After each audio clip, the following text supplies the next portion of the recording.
Economia é o tema principal, o tema geral do vídeo de hoje, mas a playlist específica é Introdução à Economia ou Economia Básica. É um vídeo que vai ao ar aqui no canal toda segunda-feira, pelo menos essa é a ideia, né? É o que eu estou tentando manter, toda segunda-feira um vídeo sobre economia básica.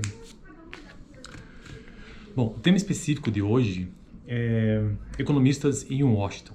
Então é um texto do livro do Mankiw, que eu já vou mostrar, que apenas traz uma ideia geral sobre a importância, não é sobre a importância, mas sobre a participação dos economistas em questões públicas, né? Principalmente neste caso aqui, que é Washington, que é a capital dos Estados Unidos. Por que se chama economistas em Washington? Porque o livro, o texto base que eu estou utilizando, ou que eu estou usando para me ajudar a construir essas ideias de economia básica, de introdução à economia, é este livro aqui, ó. Introdução à Economia, do Gregory Mankiw. E aí, é uma tradução, essa aqui no caso é a 6ª edição norte-americana, né? É um livro que tem, com certeza, muita influência norte-americana, muita influência dos Estados Unidos. Mas vamos ao texto para ver o que é que ele nos traz sobre essa questão dos economistas em Washington. Essas diferenças, né? O presidente Harry Truman disse uma vez que gostaria de encontrar um economista que tivesse um só braço. Então, o presidente dos Estados Unidos gostaria de encontrar um economista que tivesse apenas um braço. Por quê? Porque quando ele pedia conselhos aos seus economistas, eles sempre respondiam por um lado, por um outro, por um lado, por um outro, desse ponto de vista. Truman estava certo ao perceber que os conselhos dos economistas nem sempre são diretos. Essa tendência está enraizada em um dos 10 princípios da economia, e eu já gravei vídeo no canal de economia, né, sobre cada um dos princípios de economia, os princípios básicos. E eu acho que talvez eu tenha que gravar de novo para esse canal principal. Então Truman estava certo ao perceber que nem sempre os economistas são diretos. Essa tendência está enraizada em um dos 10 princípios de economia, que na verdade é o primeiro princípio básico de economia, que diz o seguinte: as pessoas enfrentam trade-offs. Então, se você não sabia disso, o princípio básico de economia número 1 é que as pessoas enfrentam trade-offs. E o que são trade-offs? São escolhas conflitantes. Então, eu aqui estou gravando o vídeo, estou deixando de fazer outra coisa. Então, isso é uma escolha conflitante. Eu estou fazendo uma escolha entre situações. Então, o princípio básico da economia: as pessoas enfrentam trade-offs.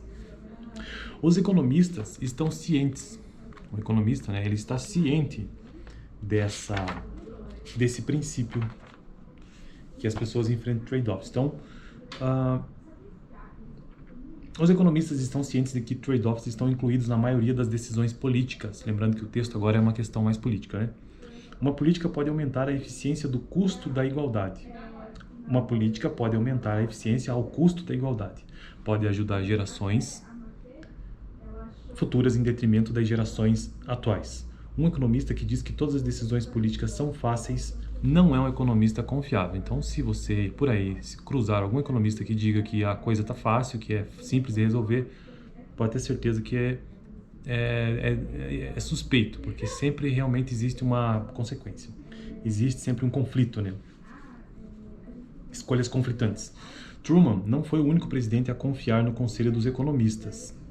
Desde 1946, o presidente dos Estados Unidos é orientado pelo Council of Economics Advisors, ou seja, Conselho de Assessores Econômicos, que consiste de 3 membros. Olha só que coisa interessante, como é que funciona isso nos Estados Unidos, né?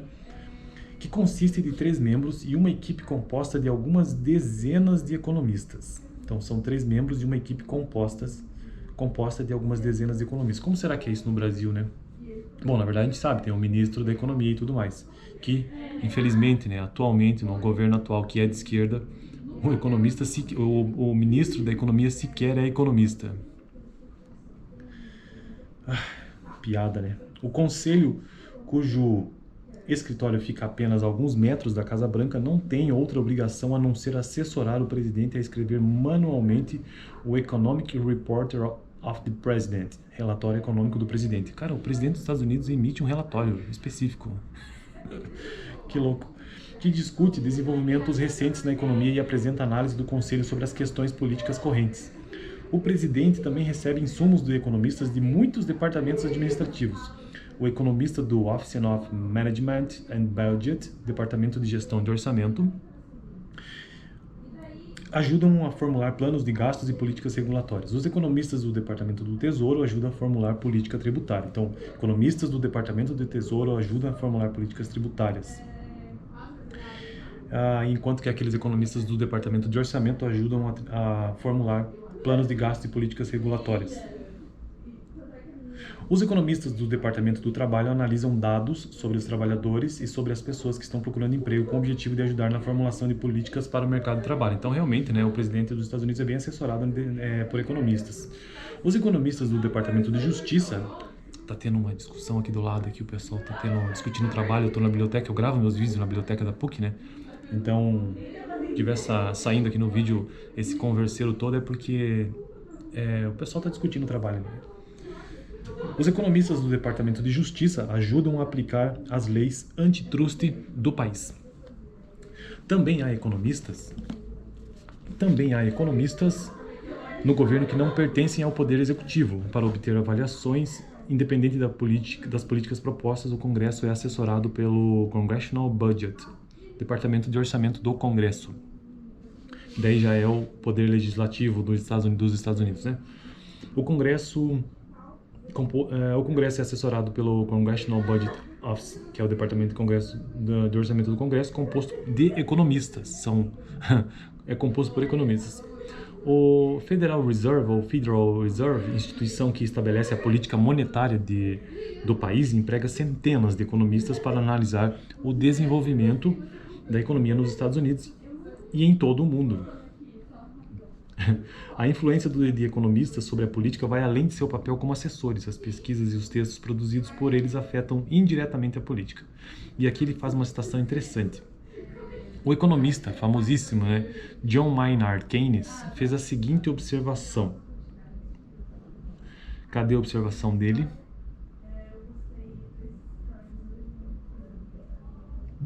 Então, o Keynes fez a seguinte observação. As ideias dos economistas e dos filósofos políticos, tanto quando eles estão certos como quando eles estão errados, são mais poderosas do que geralmente se entende. Na verdade, o mundo é regido por pouca coisa a mais. Homens práticos, que acreditam serem isentos de influências intelectuais, são geralmente escravos de algum economista defunto.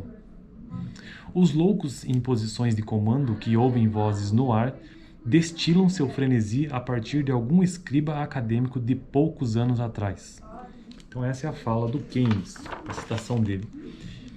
E aí o Mankiw finaliza dizendo o seguinte: embora essas palavras do Keynes tenham sido escritas em 1935, ainda hoje são verdadeiras.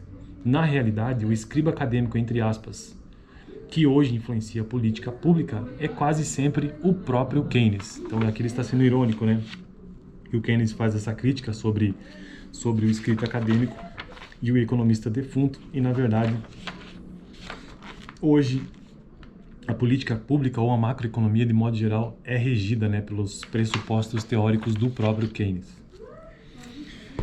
Então esse foi o vídeo de hoje, uma visão geral sobre os economistas em Washington e de como me parece que os Estados Unidos levam muito mais a sério essa questão acadêmica, os estudos científicos de economia por lá. Eles têm muitos conselheiros que são economistas de fato. Não sei se é assim no Brasil, talvez um dia eu tenha que fazer uma pesquisa e criar um vídeo sobre isso aqui no canal. No futuro, quem sabe, Hoje eu não consigo.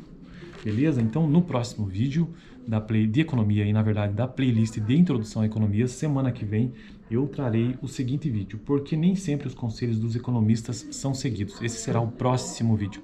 Mas, olha aqui em cima, eu vou deixar um vídeo que foi o anterior desta playlist de introdução à economia. Assiste ele caso você não tenha assistido, porque foi o assunto anterior. E o assunto anterior a esse vídeo de hoje foi análise normativa versus análise positiva. Essas diferenças que existem,